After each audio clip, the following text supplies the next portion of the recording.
As y'all know, we just got done with the most recent episode of ReZero the other day, ReZero Season 4, Episode 10. And y'all said in one of my prior ReZero videos that y'all would be interested in seeing me react to and understand some of the cut content.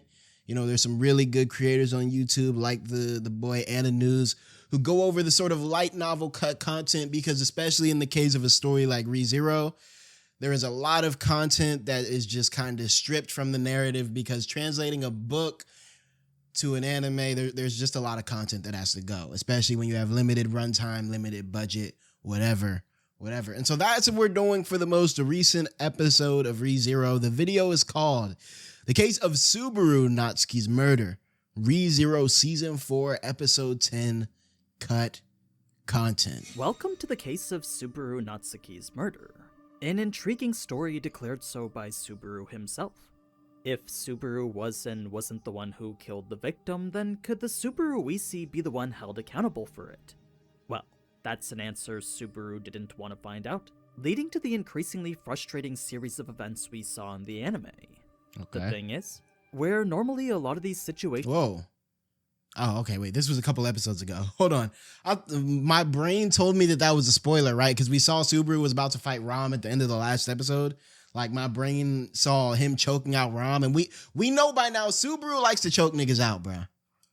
Like, we have seen pretty thoroughly now that Subaru's chosen method of murder is choking people. Mainly women, too. I never seen his ass try to choke a grown man. His ass would not choke Reed the stick swinger, but whenever a girl pops up, he's ready to choke someone down. But, all right, let's keep it pushing. Could be fixed by return by death. I'm not so sure what happened this episode can. This is because within Subaru there now exists 3 personalities, 2 supposedly his own, then the very essence of Meili making for the... Now, the Meili personality is interesting to me. One, because, okay, we already know, I'm assuming this is supposed to represent Nubaru, right? The Subaru we're dealing with the past 2 episodes and at the beginning of the series. This is obviously, you know, the Subaru we've grown to know and love. It's probably why they changed his clothes, to be honest, right? Because he did kind of reach a point as a character where he is, you know, different than what we originally knew to be Subaru. But this Meili has been interesting. This Meili has been interesting because I wonder how much they're going to commit to this Meili. If they're going to keep having this Meili like afflict them throughout the remainder of the story, or where they're going with that. Because one thing about Subaru, right? Up until now, he's mainly dealt with, you know, physical problems, you know, physical affliction, so on and so forth. But as we know, return by death, his mind goes to the past, retaining what it had gained in the future or in the present, depending on what you look at it. And so the question becomes, if he gets something serious like, you know, the Meili schizophrenia he has now, that should stick with him through any return by deaths, right? Third. So even if Subaru was to die and reset, I don't know if return by death is enough to clear those personalities out. Yeah. What I do know, though, is that it's very interesting to see the way all these personalities interact with each other. Especially Meili, who in the novel has quite a few more secrets revealed about her. I will say the Meili personality seems different because that personality in particular seems like it seems separate, right? Like entirely separate, and it interacts. We haven't seen Subaru's personalities, you know, Nubaru and Old Baru. We haven't seen them interact with each other. But this Meili at least seems to have the ability to interact with Subaru. So, if you're interested in that or the deeper lore behind Subaru's schizophrenia, here's everything the anime left out from this episode. Okay. Let's get started. Episode 76, Murder is a Habit, covering chapters 4 and 5 from volume 23 of the light novel. Okay, they have Reed on. Why my boy Reed making that, he looks like he's making that face of the, like a Chad face or something. I don't know. Why he trying to look pretty? After seeing Meili's lifeless body right in front of him, Subaru would try everything he could possibly remember from all the TV he'd watched. First it was CPR, then after it was an endless cycle of rescue breathing.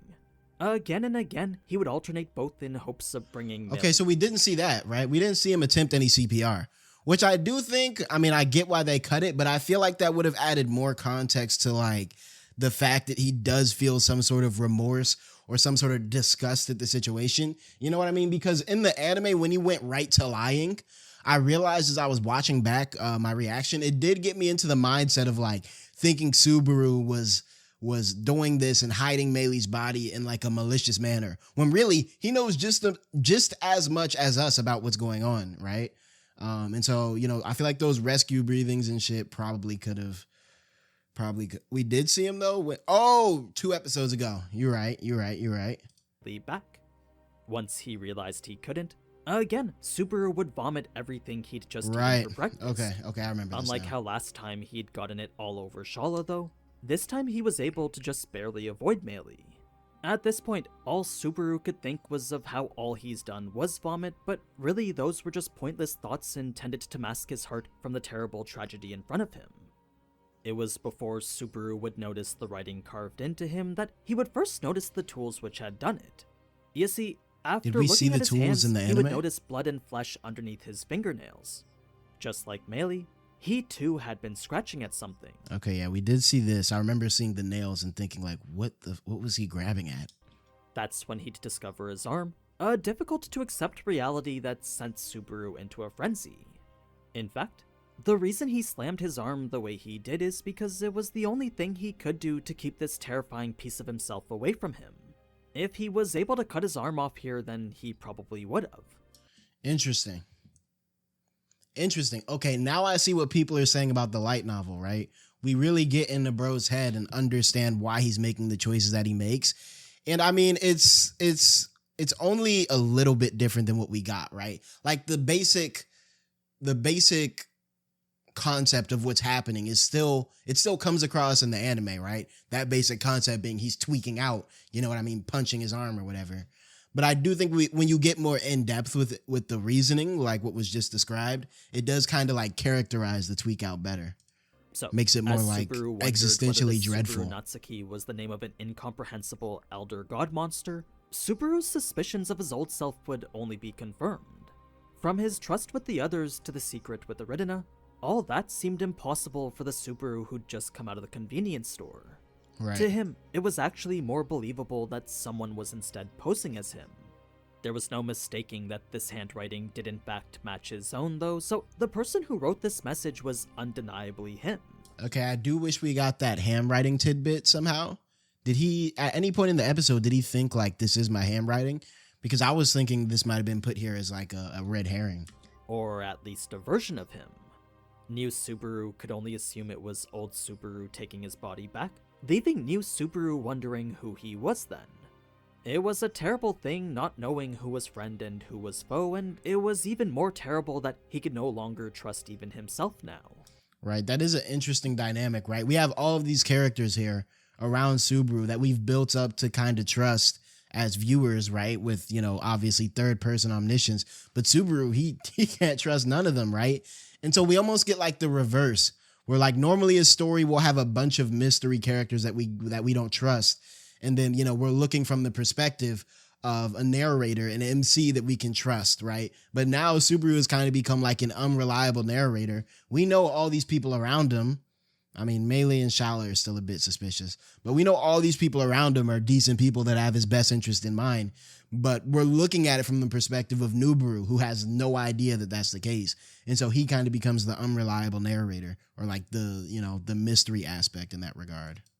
New Subaru wasn't gonna let himself be manipulated though, so now he needed to find a way to get out of this.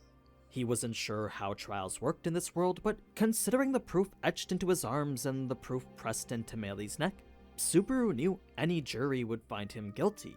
Yeah. That's why he decided to hide the body, since until he knew a way to protect himself, this was the only thing he could do. Makes sense. Again, we got the extra detail about him ruminating on trials and stuff, which is interesting. But yeah, he hid it because, you know, he was overwhelmed and he didn't know what would happen. Honestly, in that situation, I probably would have hid that shit too, bro. Because what am I going to do? Explain like, nah, bro, something took over my body and okay, bro. He wasn't going to convince himself what he was doing was right, but at the very least, he found it necessary. Fair. When Subaru came across Amelia next, aside from the panic, his first thoughts were of how he was still uncertain she wasn't his killer. She definitely feigned innocence incredibly well, but with her and Beatrice being the only survivors of the last loop, it wasn't impossible that she hadn't killed all the others, collapsed the tower, and lopped his head off. True. I guess that does make sense, huh? There's confirmed people from the last loop that he saw dead, and those two weren't in that mix. And so low key, her and Beatrice would kind of be, at least from his perspective, again, right? Ironically enough, these are the two characters closest to him in canon, and that's kind of a cool dichotomy. Where like, yeah, these are the two characters who Subaru probably trusts the most, you know, but Nubaru probably trusts them the least just because of all this circumstantial evidence. Like, for all he knew, Amelia could have an accomplice. Believing that was more and more difficult every time Subaru talked to her, though, since her genuine compassion opened him up completely. So much so that even after lashing out over her concern for someone who was dead, her literal heartfelt response immediately filled Subaru with shame. He had already regretted his outburst without Amelia having to do anything, but Amelia's soothing heartbeat made him feel ridiculous for even suspecting her to begin with. Not only that, this one conversation was enough for Subaru to start questioning all his other suspicions. He started to wonder whether someone was really out there trying to kill him, even going so far as to think perhaps his deaths could have all just been accidents. Okay, so I don't think we saw that in the episode. We definitely did see him, you know, sort of question a little bit the way he was acting, but I don't think he questioned if the deaths could have been accidents. But maybe I'm tweaking. Perhaps there wasn't anyone bad in the tower to begin with. Perhaps the darkest and ugliest person here was just Subaru. And so is that why he was kind of going into that tizzy in the episode about trying to figure out why all of these people loved him? Like, was he starting to think like, oh, maybe I am just evil? These were the thoughts Subaru filled himself with, leading him to almost tell Amelia about everything. Because she had even gone so far as to embrace him with a hug, Subaru now felt zero reason to hide anything. Okay, so I never got the impression that he was like dead ass about to tell her. That would have changed the story a lot. Ram's arrival would unfortunately I just remember Ram coming in and you know, kind of cutting the conversation off. Get in the way of that, and while Amelia did want Subaru to finish what he was saying, Ram's insistence meant he couldn't. Instead, Amelia would just have to remind Subaru to save it for later. Now, it was when the two arrived at the library that Beatrice would explain that she was here to investigate Subaru's collapse. Not only that, with the way— That's what I had figured. I was wondering why Beatrice was in the library, but then I thought about it. It was like, okay, isn't that where they found his body? So she was investigating, and she just so happened to come across Meili's book, which again was a crazy coincidence. This library was similar to her own forbidden archive. Beatrice felt it useful to analyze it. Of course, all that meant nothing to Subaru up until the book was revealed to be Meili's. This flipped everything right on its head, since with Subaru only moments away from trusting Amelia, fate unfortunately had other plans. Subaru could now only ask himself a series of whys. Questions like, why did Meili's book appear so fast, and why— Okay, why did it appear so fast? I'm assuming it's instant, right? You die, your book appears. was it found so easily? Why was it found so easily? That's my question too. And I'm glad Subaru kind of called it out. I wonder if it was like a meta sort of thing, right? Like the author acknowledging like, yeah, there's two possibilities here. Either, and I'm starting to think with the frequency they're running into books of people they know, I'm starting to think that there may be some other force, some sort of supernatural force that kind of like makes books of people you know appear, right? Because if we're saying this is an infinite library, the odds of you finding one book of someone you know, much less three back to back to back, are, I mean, it's literally 1 to infinity, right? It's infinitesimally small. And so I am starting to think that, like, you know what I mean? The tower kind of, I mean, it's ReZero, right? Who knows what type of magic it can be? We already know there's all sorts of other magic shit, like, you know, Reed's domain and what have you. We already know there's all sorts of magic shit afflicting this tower. And so I don't think it's anything crazy to think that, you know, maybe there's some magic that draws these books out, or, you know, puts them in a place where they can be found when, you know, someone walks into that library that would know the person. Most importantly, why did it have to happen right when he was about to come clean? Well, any hope of doing so was now gone. instead replaced with how to handle this new predicament. He had to be the Interestingly one to enough, read the though, book. as tragic as it was for Meili's book to be found, Subaru was determined to see what was inside it. Since his other self was sure to make an appearance. Okay, so that, right. I was forgetting that, you know what I mean? Not only did he want to, learn about her murder, this would also be his only lead to figuring out what the fuck he was on when he murdered her. Subaru wanted to see what that person looked like.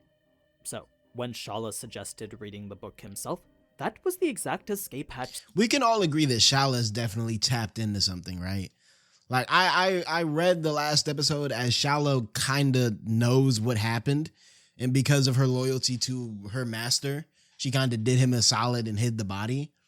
But like the way she was acting, she's 100% tapped in with what's going on. She was whispering and winking at him and shit. She knows. Subaru was looking for. There was always the risk whatever caused him to lose his memories was still present in the archive, but with Julius having read a book and seeming fine himself, Subaru figured it was okay to chance it. Naturally, Beatrice would oppose, since with Meili being this person Subaru had grown so close to, she was worried experiencing her death would scar his heart beyond repair. His distance to her was much closer than the other Book of the Dead he read. Right. Subaru knew he was okay to assist, okay, though, that's since interesting. That's interesting. Does that distance affect how the book affects you? Right? Because he didn't mind merge with who was it? He read didn't he read one of the witches' books at some point? And now that I'm thinking about it, let's talk about that. Is, Satella's essence being inside of him potentially what tracked a witch's book? You know what I mean? If we're saying Meili's book comes up for Beatrice or whoever, you know what I mean? Maybe Satella's essence inside of him attracted that witch's book. But anywho, is it such that the closer you are to the person, the deeper the effect of the book is on you? And so because he was, arguably one of the closest people to Meili in her short life, that's why he has this whole mental Meili schizophrenia now, where she has a whole personality in his head. Realistically, Meili was only someone he'd known for a few hours now. To him, she was just a girl he hardly knew, not someone whose death would break him. So, as Subaru opened the book... That's true though, right? Nubaru and Subaru do have two different experiences with Meili. Nubaru didn't have all the shit from season 1 or season 3 or season whatever. You know what I mean? He didn't know her like that.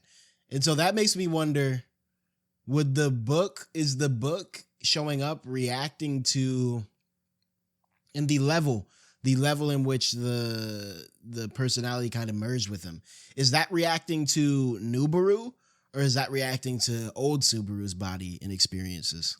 To search for himself, the life that was Meili's would be presented in quite the interesting manner. A triplet of lines would repeat over and over, yet... Without knowing words. Okay, so they did bring these lines up. They didn't say them over and over, but they did come up when they were first telling her story. I thought that first line was really cool. Without knowing words, one couldn't know how to grieve. It's only the last one that ever changes. First, she didn't know how to live, so had no way of finding a reason to die. Then she learned how to live and didn't think to die. Then finally, after being taken by Elsa, because she didn't know anywhere else to live, that's when she couldn't find a reason to die. Then, after having watched Elsa die over and over again, never once did she think that she would actually die. It was when she finally did that her inability to grieve and her inability to fight left her wondering if her life actually had any value. Interesting. I didn't pick that up from the way they presented her story. I had always, she was to an extent, but I always, from what I had seen in, this telling of her story, I had read her relationship with Elsa as pretty distant, but it looks like in her own weird sort of way, she did have some sort of care for her, or at least some sort of solace in the fact that she would never die, I guess. You see, to her, she was always just some defective product. In a way, Elsa was too, and that was mostly why they fit so well together. It was when this person she mimicked was finally gone, though, that after a bit of time, Meili's soul finally made its own plea. Before, she had always lived doing as others wished her to live, but it was here in this cell that Meili decided to walk her own path. Or at least see where choosing her own path might take her. At the root of all that was one single question, and that was what she should do since she was the reason 𝙏𝙏 died. That's the answer Meili was looking for here in the library, discreetly so until she was caught. So she was looking for 𝙏𝙏's book, I believe. I wonder if he's going to come back to it, but he skipped over that animal scene, bro. And for me personally, that animal scene was the most vicious scene of the whole thing, bro, where she was getting transformed into giant roaches and angler fishes and shit. That's kind of what stuck with me the most. I wonder what that was like within the novel. As we saw, she obviously didn't want to be seen, but what might not have been clear was just how much she didn't want to be seen. Not only did she go back fully intent on killing Subaru. Okay, so she was trying to kill Subaru. She was trying to kill Subaru. I was wondering if that was her, what had happened here. But I guess we do have confirmation now that she was going to slime this nigga. And I still don't necessarily think he killed her in self-defense, but it is interesting knowing that that's what she was on right there. She had even considered using everything she'd set up around the tower to wipe the slate clean. The novel Everything she set up around the tower, I don't think we know about that in the anime. Doesn't specify what that is, but I can only assume it's a bunch of mob beasts ready to strike and take out everyone. Yeah, I was thinking mob beast booby traps. In any case, with whoever this Subaru was seeing right through Meili's act, his words of helping Meili see what she wanted really resonated with her. All she wanted was to know what she wanted and what she should do next, so with Subaru offering exactly that, she was eager to finally get the answer. Unfortunately, that eagerness would lead to her death. Yeah, Subaru killed her ass. All because of some made-up rule set. What was that rule set thing? I mean, we're going to see. But I was confused on that part when he was saying, oh no, you knowing right now, that's against the rules or some shit like that. We don't know what those rules are, but in an additional line not shown in the anime, Subaru would be removing Meili knowing this time you're out on a rule infraction, but I'm looking forward to bigger things from you next time. So is whatever personality or whatever is possessing his body seems to have some sort of cognizance of return by death, right? If it's talking about next time. Which low-key makes me wonder, is it a Subaru that is doing all this crazy shit? Because what else would know about return by death? The only other thing I can think of is if maybe some of the, archbishop shit within him somehow has the ability to witness return by death. full well she'd be there in the next loop. Whoever this Subaru was, they were very excited to let Meili know how high their expectations were Do for your her best next just time. like every other time. Of course, Meili didn't understand any of what Subaru was saying, but what she did know was that she was being killed. Her last thoughts questioned whether her life had meaning or not, followed by the rage she felt knowing Subaru was killing her. It was when she got to the end of her rope that her final thought was that she'd kill him. So all this was an interesting look into Meili herself. Okay, yeah, we did see this, her living as a crazy-ass little beast girl. I guess she isn't as trustworthy as we initially thought, since she was fully ready to kill Subaru here. Now, it's at this point the novel stops referring to Subaru as Subaru and instead just calls him this. Blank, blank, blank, blank, blank, blank. Okay, and I'm assuming this is when they combine, right? Like the way we saw it in the anime, or at least I was watching a fan subbed episode because I've heard there are many issues with the official subs. But the way they represented it in the fan sub was, the me and the color of Meili speak. But I guess they did this sort of ASCII thing in the novel, which is interesting. That's because Subaru's memories were so mixed with Meili's that until those memories leaked out, he would continue to be this amalgamation of both. Yeah. Even his manner of speech was this weird combination of both. Wait. Do they... His memories were so mixed with Meili's that until those memories leaked out, he would continue to be this amalgamation of both. I was going to say, do they have the same number of letters in their name? No, it's close. It's close, but not exactly. Even his manner of speech was this weird combination of both his and Meili's. The novel then portrays Subaru's mind as this incoherent mess, a blurred line of names all melted together, unsure. Kenichi Natsuki, Elsa, Gramhild, Naoko, I'm assuming these are his parents, Petra, Amelia, Shala, Beatrice, Frederica, Anastasia, Garfield, Julius, Otto, Ram, The blue-haired someone, me, you, I, me, someone, I, you, I. Me, I, Subaru Natsuki, me, I, Subaru Natsuki.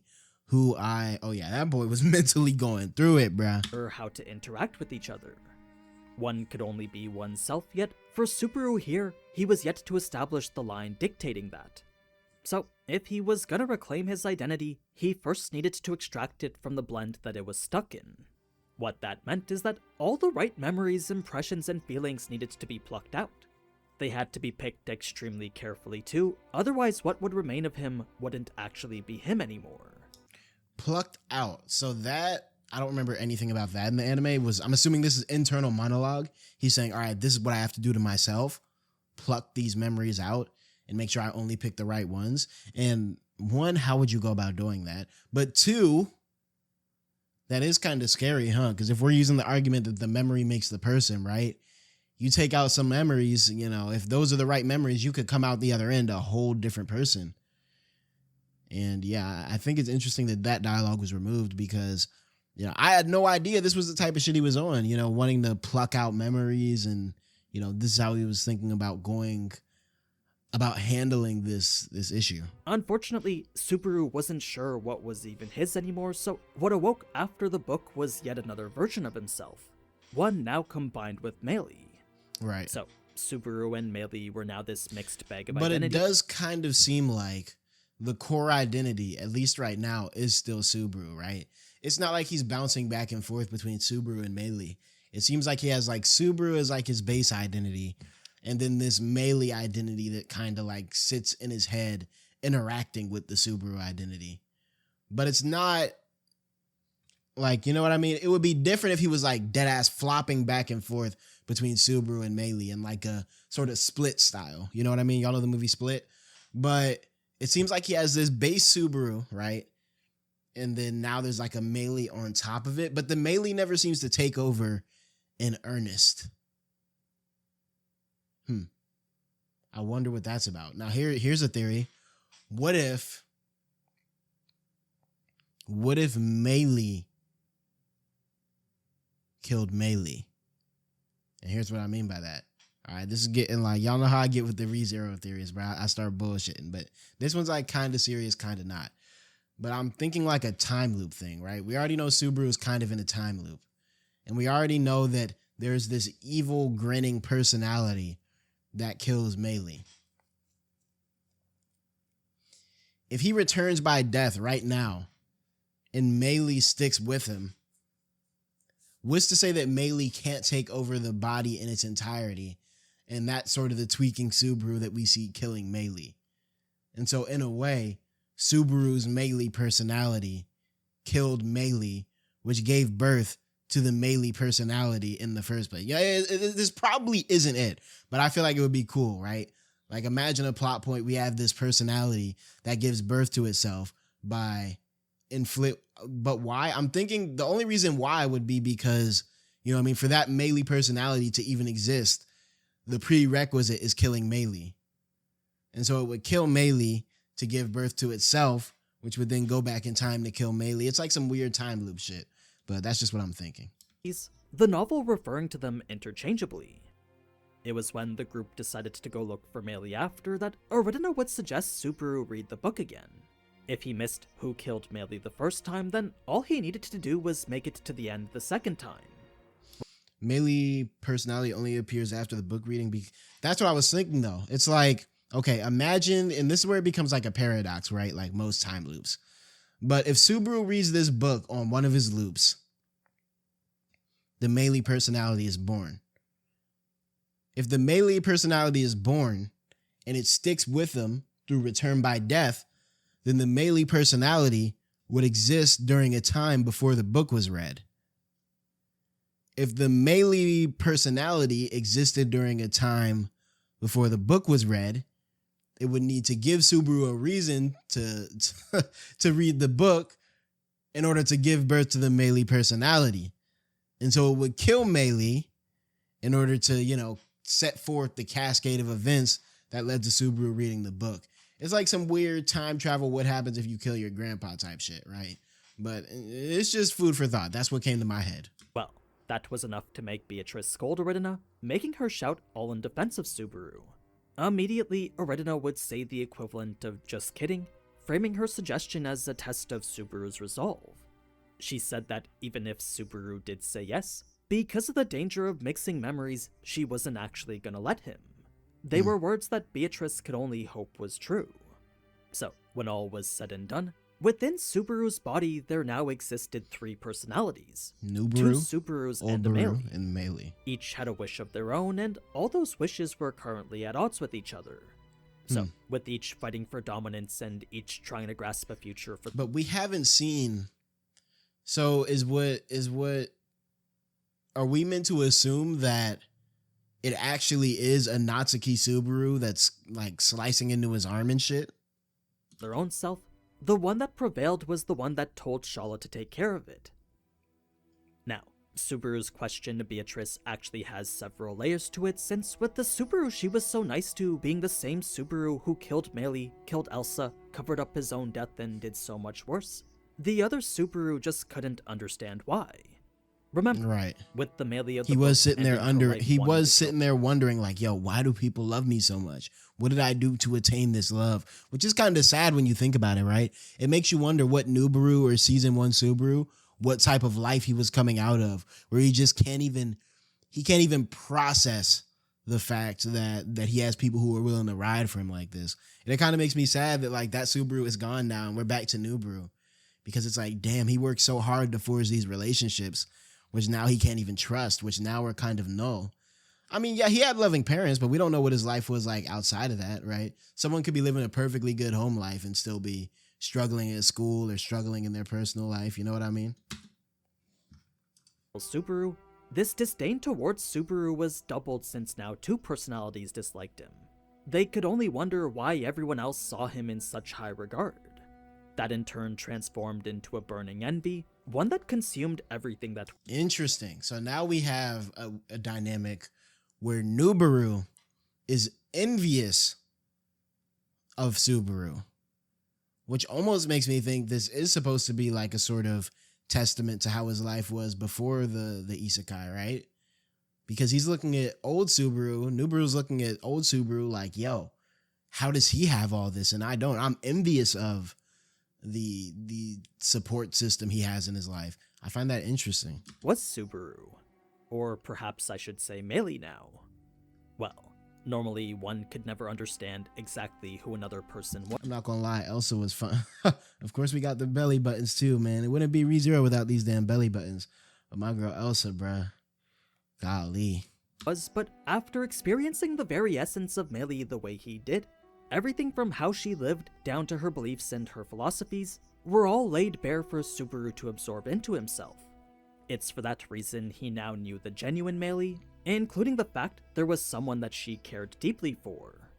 Elsa. Not only that, Subaru also came to see how her heart— Man, Elsa should have kidnapped me for real, bro. I'm not gonna hold you. You know? I would have taken the Capella torture for Big E. cared deeply for. Not only that, Subaru also came to see how her heart was broken when that person was taken from her. He saw her confusion on how to feel when it came to the people who stole her from her. That's why Meili sought out Elsa's book, because that to her would help her better understand what she really felt. Interesting. Yeah, that is kind of sad. That is kind of sad, you know? It's almost like when, you know, you have a family member that passes and you try to find solace in like old recordings or I mean, you know, if your family member's old enough, they might not have that many recordings, but old recordings or pictures or stuff like that. You know what I mean? You might end up learning something new about them, but you're still looking for solace in that person who isn't there anymore. That and everything else Subaru was now aware of, so if the Book of the Dead could help him understand Meili like that, then perhaps another could help him understand Subaru. Just like how Meili was Wait, run that back? Say that again? else Subaru was now aware of, so if the Book of the Dead could help him understand— If the Book of the Dead could help him understand Meili, and Meili like that, then perhaps it another could help him understand Subaru. Okay, that makes sense. I was questioning also at the beginning of the season if Subaru got a new book every time he returned by death, but I had assumed the answer was no. But that could be a good way to get his memories back. Y'all remember in Death Note how like the memories stuck to the book, and like if you grab the book, the memories would come flying back. That could be a interesting way to bring old Baru back. Why my light turned blue? That could be an interesting way to bring old Baru back. You know what I mean? Have him like grab his own book or grab a prior Subaru book and have those memories flood back. Could be interesting. Just like how Meili was searching for the answer on how to feel about everyone, so too was Subaru looking for the same. Whether he should love or hate someone, Subaru believed the answer was here in the archive. Now, putting Meili's book back didn't really matter, as according to Beatrice, the order of the archive changed every time they entered. That would be so fucking annoying. Imagine you're like, oh shit, I found a book. I'm gonna just leave it here and go get my mans. I'm gonna leave it here and go grab my mans. and pop back out, and then you come back and that shit is gone. So, just because they found a book once, didn't mean that they'd be able to find it again. Fast forward now to the green room, and Beatrice's reaction to Subaru's wounds made it seem like these were a normal thing. Not in a way that made it seem like they came from training or fighting, but rather that it was natural for Subaru to mutilate himself. Yeah. And I don't think we had ever, I don't remember that ever being brought up in the story before, which is also kind of like, damn, you know what I mean?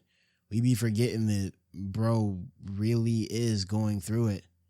You know, it's easy to forget because of how he expresses himself and him always kind of being all happy, or not even happy, but outgoing. You know what I mean? But I wonder if like when shit cools down for a bit, do he be in that room like really going through it? Subaru started freaking out during this, and it's because his aggressive thoughts were starting to dissipate. Meili's personality had stepped in to change that, reminding Subaru that if he was going to achieve his goal, he'd need to kill Beatrice.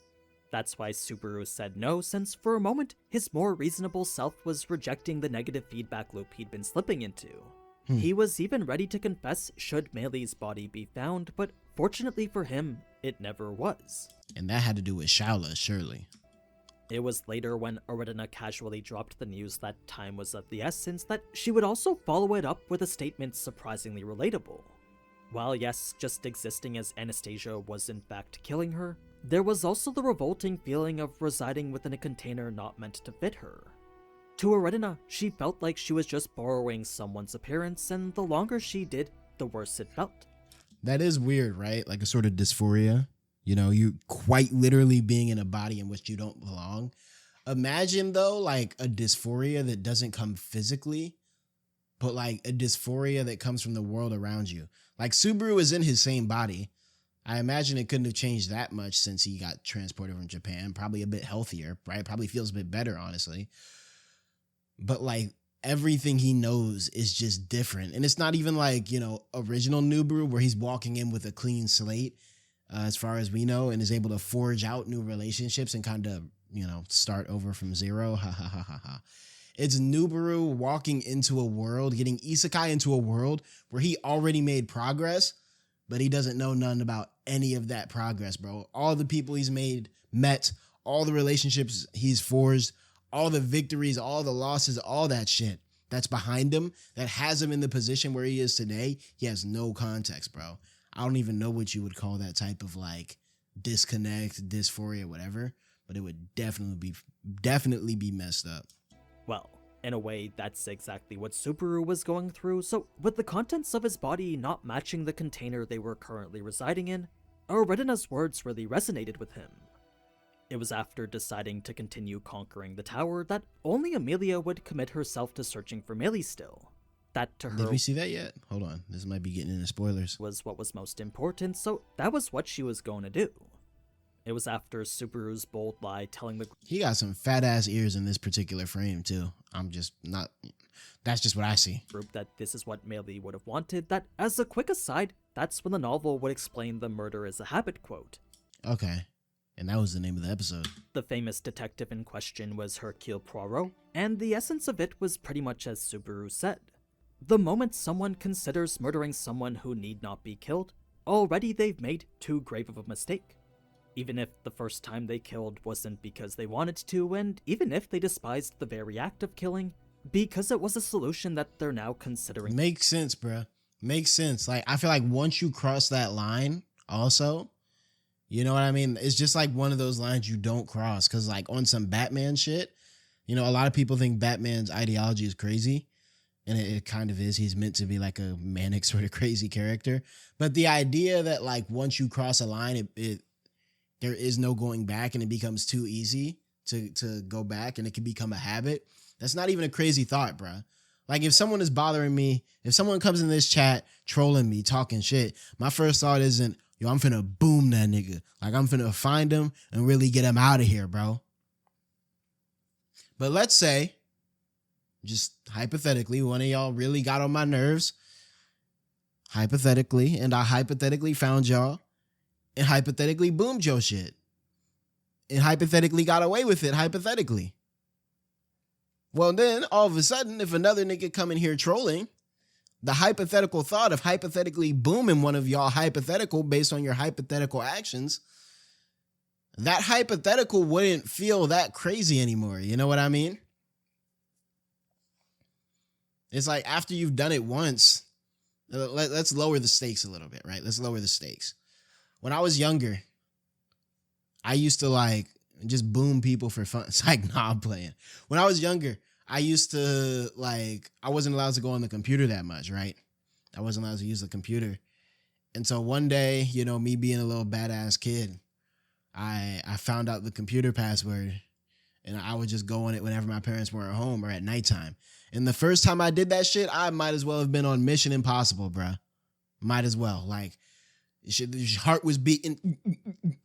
Like, I thought I was James Bond or something, bro. It just seemed like such a crazy idea to do something so forbidden. But after I had done it once, it was like, oh, that's it.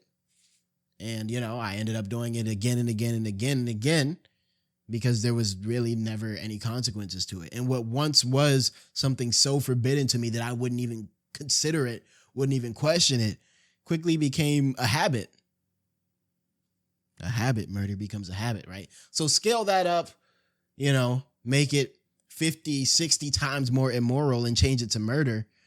I could see how the idea of murder becoming a habit is, you know, something that the story would interact with. Interesting. Again, murder was now a habit that becomes harder and harder to shake the more times it happens. This, I think, is a good place to end since what happens next leads into the next chapter. All right, bet. Well, that was cool.